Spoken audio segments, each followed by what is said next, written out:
Hello class 11th, how are you. उम्मीद करता हूँ बेटा आप लोग सब अच्छे होंगे। कुछ बच्चों ने डाउट भेजे थे, चलिए उनको देख लेते हैं आज। ठीक है, पहला क्वेश्चन है, एक आदमी है और वो लिफ्ट में है, और लिफ्ट में वो किसके ऊपर खड़ा है? एक वेइंग मशीन के ऊपर खड़ा है, और लिफ्ट नीचे आ रही है विद एक्सेलरेशन g/4। और जब लिफ्ट नीचे आ रही है तो वेइंग मशीन ने उसकी रीडिंग कितनी दिखाई? 30 किलोग्राम फोर्स। ठीक है कि नहीं बात? आपको उसका वेट उस समय कितना है? 30 किलोग्राम फोर्स है। क्लियर है बात आपको? तो आपको मैं बता दूं कि 1 kgf एग्जैक्टली तो होता है 9.8 न्यूटन के बराबर, परंतु मैं नियरली इसको कितना ले सकता हूं? 10 न्यूटन के बराबर, ताकि मेरी कैलकुलेशन ईजी हो जाए। तो मतलब उस समय इसका वेट कितना है आपका? 300 न्यूटन है जब वो नीचे आ रहा है। ठीक है कि नहीं बात? According to the machine, actual weight नहीं है, वो रीडिंग किसके द्वारा दिखाई गई है? वेइंग मशीन के द्वारा दिखाई गई है। चलिए अब इस आदमी का फ्री बॉडी डायग्राम बनाइए आप। इसका खुद का वेट नीचे लगेगा और एक नॉर्मल रिएक्शन ऊपर की तरफ लगेगी, और आदमी कितने से नीचे आ रहा है? g/4 से नीचे आ रहा है। ठीक है, देखो ये वेइंग मशीन ने लगाई है नॉर्मल रिएक्शन। अगर आप वेइंग मशीन का फ्री बॉडी डायग्राम बनाओगे तो आदमी के ऊपर मशीन ने R लगाई, तो आदमी भी मशीन के ऊपर कितने लगाएगा? R लगाएगा। क्लियर है बात आपको? और ये R ही उन्होंने कितनी दे रखी है? 300 न्यूटन दे रखी है। क्लियर है कि नहीं बात आपको? ये R ही कितनी दे रखी है बेटा? 300 न्यूटन। ठीक है, in first case. Okay, very good. तो मैं क्या लिख सकता हूँ, क्योंकि अल्टीमेटली आदमी नीचे आ रहा है तो mg पक्का R से अधिक होगा, तो mg minus 300 is equal to mass into acceleration, और एक्सेलरेशन कितना है? g/4। कैसे लिखा मैंने? Net force is equal to mass into acceleration. Net force कैसे दिखा? क्योंकि आदमी नीचे आ रहा है तो mg माइनस 300 कर दीजिए, इसको उधर और इसको इधर, mg minus mg/4 is equal to 300। तो ये घटाएंगे तो कितना आ जाएगा? 3mg/4 is equal to 300।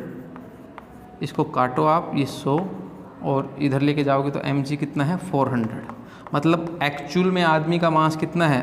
40 kg है। अगर g से मैं डिवाइड कर दूँ तो कितना आएगा? 40 kg। और जब नीचे आ रही थी तो अकॉर्डिंग टू द मशीन उसका मास कितना होगा? अगर इसको भी mg के बराबर रखूँ तो उसका मास होगा 30 kg। एक्चुअल तो कितना है? 40, और जब नीचे आ रहा है आदमी तो मशीन के अकॉर्डिंग कितना है? 30 है। आपको पता है जब आप नीचे आते हैं तो आपका वेट घटता है, ये मैंने आप लोगों के साथ डिस्कस किया हुआ है। चलिए अब क्वेश्चन क्या है कि अगर जब लिफ्ट ऊपर जाए g/4 से तो आपको रीडिंग बतानी है मशीन की। चलिए अब फिर से फ्री बॉडी डायग्राम बनाता हूँ आदमी का।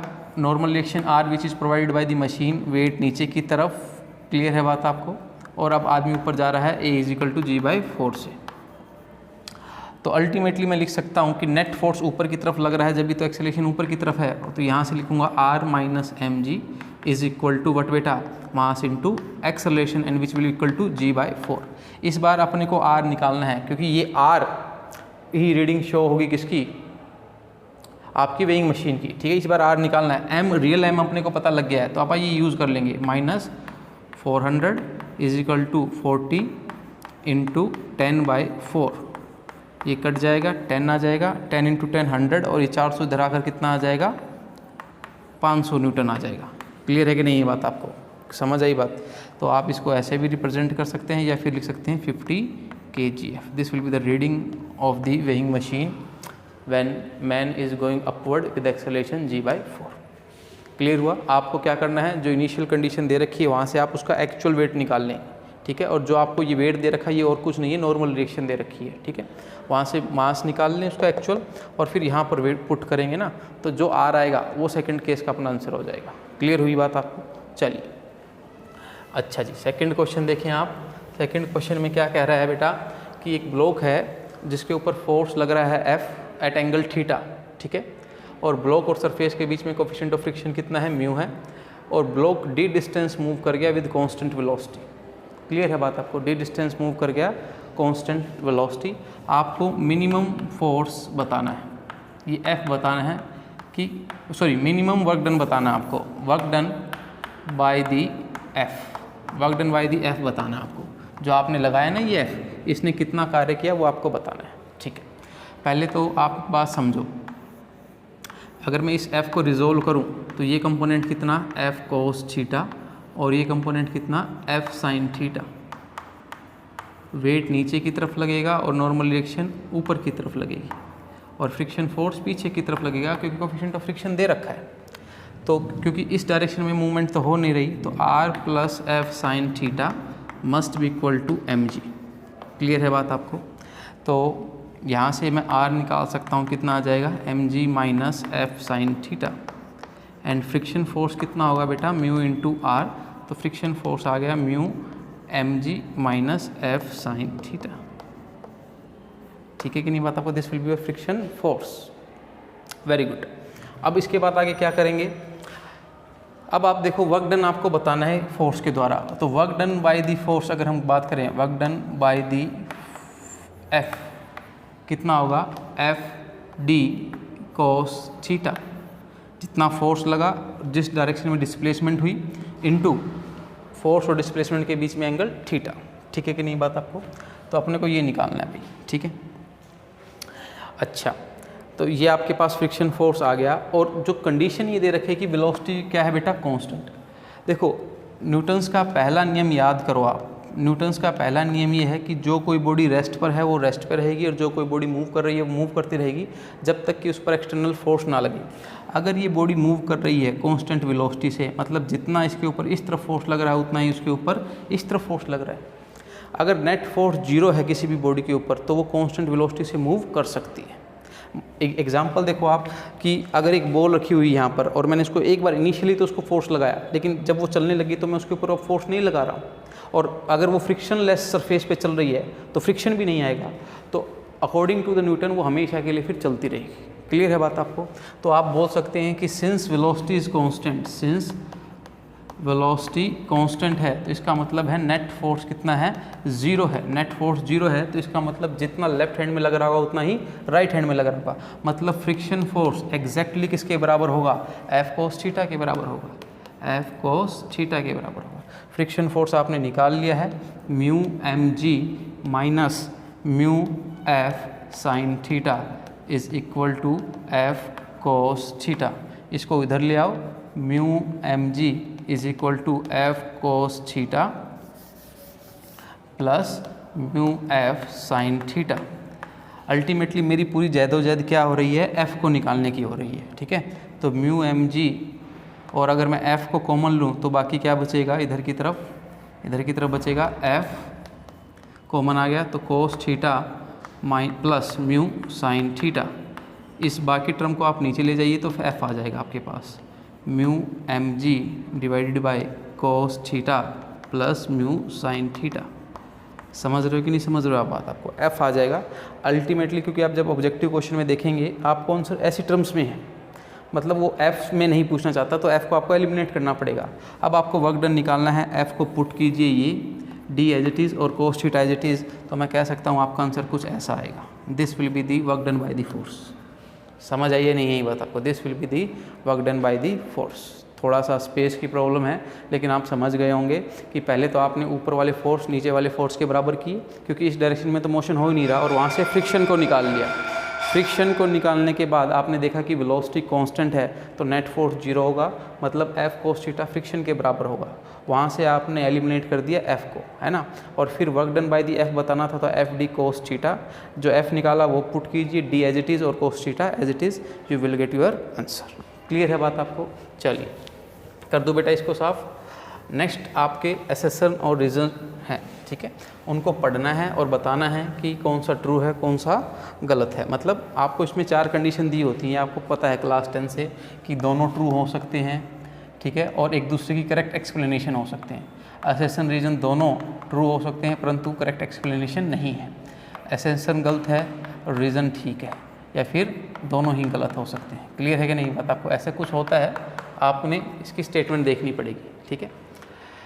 तो पहला क्वेश्चन है कि centripetal force is always required for the motion in the curved path. आपको पता है कि कोई भी कर्व्ड पाथ होगा तो वहाँ पर सेंट्रीपिटल फोर्स की तो रिक्वायरमेंट होगी। मतलब जो स्टेटमेंट ए है यानी एसेसन है वो हमारा क्या है, ठीक है। कोई भी कर्व्ड पाथ हो तो आपको पता है mv²/r अपने आप आ जाएगा, एग्जिस्ट करेगा, ठीक है। अच्छा, अब देखिए ये है बैंकिंग ऑफ रोड का दूसरा, इसमें जो स्टेटमेंट है बैंकिंग ऑफ रोड में आपने करते क्या थे, याद करो आप, वेट को नीचे मानते थे r ऐसे, ठीक है, और r को रिजोल्व करते थे आप, और r आपका क्या प्रोवाइड कराता था, नेसेसरी सेंट्रीपिटल फोर्स प्रोवाइड करवाता था। ये आप टॉपिक में जाकर देखेंगे, मैंने r को वहाँ रिजोल्व करवाया था, ठीक है। On the bank track vertical component of the normal reaction, vertical component of the normal reaction provide the necessary centripetal force. No, vertical नहीं, हॉरिजॉन्टल कंपोनेंट प्रोवाइड करवाता था। ये वाला ही तो प्रोवाइड कराएगा, गाड़ी ऐसे तो घूम रही है। क्लियर है कि नहीं बात? तो ये स्टेटमेंट गलत हो गई और ये स्टेटमेंट क्या हो गई? ठीक हो गई। क्लियर है बात आपको? जो नेक्स्ट क्वेश्चन है बेटा, उसमें सूडो फोर्स की बात की गई है। पहले सूडो फोर्स को मैं आपको समझाता हूँ और फिर इस क्वेश्चन को अटैम्प्ट करेंगे, ठीक है। देखो, मान लो ये लिफ्ट है और इसमें एक वेइंग मशीन रखी हुई है और आदमी इसके ऊपर खड़ा है और वेइंग मशीन ने लेट रीडिंग दिखाई आपकी 30 kg। ठीक है कि नहीं बात आपको? 30 kg रीडिंग दिखा दी वेइंग मशीन ने। तो इस आदमी, देखो ये लिफ्ट अगर मान लो चल रही है ऊपर की तरफ विद एक्सेलरेशन, ठीक है, तो इस आदमी को ये महसूस नहीं होगा कि मैं भी मूव कर रहा हूँ। देखो कोई भी आदमी अगर गाड़ी में बैठा है तो उसको ये लगता ही नहीं कि मैं मूव कर रहा हूँ, उसको लगता है कि मैं किस में हूँ? रेस्ट में हूँ। जबकि कोई बाहर खड़ा होता है, उसको पता होता है कि आदमी क्या कर रहा है, मूव कर रहा है कि नहीं कर रहा है। तो अगर आप इस आदमी से पूछो कि अपना खुद का फ्री बॉडी डायग्राम बताए, तो वो बोलेगा कि देखो मेरा वेट नीचे की तरफ लग रहा है और आर ऊपर की तरफ लग रहा है और मैं रेस्ट में हूँ, तो R must be equal to mg according to this आदमी। क्लियर है? लेकिन कोई आदमी अगर बाहर खड़ा है, उससे इसका फ्री बॉडी डायग्राम पूछोगे तो वो बोलेगा कि वेट तो इसका नीचे लग रहा है, नॉर्मल रिएक्शन ऊपर की तरफ है और नेट ये किधर मूव कर रहा है? ऊपर की तरफ मूव कर रहा है, ठीक है। और वो इक्वेशन लिखेगा r minus mg is equal to ma। और आप देखें ये इक्वेशन सही है और ये इक्वेशन क्या है? गलत है, क्योंकि इसका देखने का नज़रिया गलत है, ठीक है। ये कौन से फ्रेम में है बेटा? Non inertial frame of reference में, और ये है इनर्शियल फ्रेम ऑफ रेफरेंस में। तो अब आपका क्वेश्चन होना चाहिए, सर क्या जब मैं non inertial frame of reference में हूँ, डेट इज़ एक्सेलरेटेड मोशन में हूँ, तो क्या मैं इक्वेशन नहीं बना सकता? आप बिल्कुल इक्वेशन बना सकते हो, लेकिन आपको सिर्फ एक जुगाड़ और करना पड़ेगा और वो जुगाड़ कहलाता है सूडो फोर्स। क्लियर है बात आपको? आपको जिस डायरेक्शन में आप मूव कर रहे हैं उसके अपोजिट आपको अपने ऊपर एक फोर्स को और मानना पड़ेगा, and that force must be equal to mass into acceleration of the particular object, ठीक है। मतलब अगर आपकी लिफ्ट ऊपर की तरफ मूव कर रही है तो आपको मानना पड़ेगा कि आदमी के ऊपर एक फोर्स लग रहा है नीचे की तरफ, and that will be equal to mass into acceleration. उस आदमी का मास और जिससे वो ऊपर या नीचे जा रहा है उससे आपको मल्टीप्लाई करना पड़ेगा। कल को लिफ्ट नीचे जाती तो आपको सूडो फोर्स ऊपर मानना पड़ता, and that will also equal to the mass into acceleration. मतलब डायरेक्शन आपकी एक्चुअल मोशन के अपोजिट माननी पड़ेगी आपको सूडो फोर्स की, और उसका जो मैग्नीट्यूड होगा वो कितना होगा? मास इनटू एक्सेलरेशन। अब सूडो फोर्स को अगर आप अज्यूम करते हो तो फिर ये मान सकते हो कि बॉडी किस में है? रेस्ट में है। मतलब अब ये आदमी ऐसे सोच सकता है कि मेरे ऊपर दो फोर्स लग रहे हैं, एक तो mg लग रहा है और एक क्या लग रहा है? मास इनटू एक्सेलरेशन नीचे की तरफ, और ऊपर की तरफ क्या लग रहा है? r। और अब इसको रेस्ट में आप अज्यूम कर सकते हो, तो अब क्या इक्वेशन लिख सकते हो? r will be equal to mg plus ma। देखिए अब इसके अकॉर्डिंग ये इक्वेशन आएगी, और जो बाहर खड़ा हुआ आदमी उसके अकॉर्डिंग ये इक्वेशन आई थी। अगर उसको भी देखेंगे तो फिर इक्वेशन सेम आ रही है। क्लियर है कि नहीं ये बात आपको? तो जब नॉन इनिशियल फ्रेम में रेफरेंस में रहकर आपको क्वेश्चन को सोल्व करना होता है तो अपने आप को अपने ऊपर एक सूडो फोर्स को मानना पड़ेगा, and that will be opposite to the motion of the lift और बॉडी। क्लियर है बात? एंड दैट उसका मैग्नीट्यूड कितना होगा? मास इनटू एक्सेलरेशन होगा, ठीक है। तो ये चीज़ आपको समझानी थी। तो pseudo force is an imaginary force, yes or no, which is recognise only by the non inertial observer. जो किसको पता चलेगा? सिर्फ नॉन इनर्शियल ऑब्जर्वर को। क्लियर है बात आपको? To explain the Newton's law of motion. तो ये स्टेटमेंट बिल्कुल ठीक है बेटा, क्लियर है। लेकिन सूडो फोर्स एक इमेजिनरी फोर्स है, क्योंकि आपको मैंने बताया हुआ है कि फोर्स ऑलवेज पेयर में एग्जिस्ट करते हैं। अगर मैं इसके ऊपर फोर्स लगाऊंगा तभी मेरे को फोर्स मिलेगा भी। तो फोर्स कभी भी एक सिंगल पैदा नहीं हो सकता, वो हमेशा पेयर्स में पैदा होगा। लेकिन एक इमेजिनरी फोर्स है तो इसके लिए आपको कभी भी ये नहीं कह सकते एक्शन और रिएक्शन मिलने वाली। क्लियर है बात आपको? तो ये बात भी ठीक है कि सूडो फोर्स को इमेजिनरी फोर्स क्यों बोला गया है, क्योंकि उस फोर्स का कोई भी फिजिकल ओरिजिन नहीं है, मतलब वो एक्शन रिएक्शन पेयर का रिजल्ट नहीं है। समझ आई बात? तो इसमें ये स्टेटमेंट भी ठीक है और ये स्टेटमेंट भी क्या है? ठीक है। समझ आई बात? तो होपफुली आपको आज की क्लास समझ आई होगी। आज के लिए बस इतना ही। Thank you so much for your time.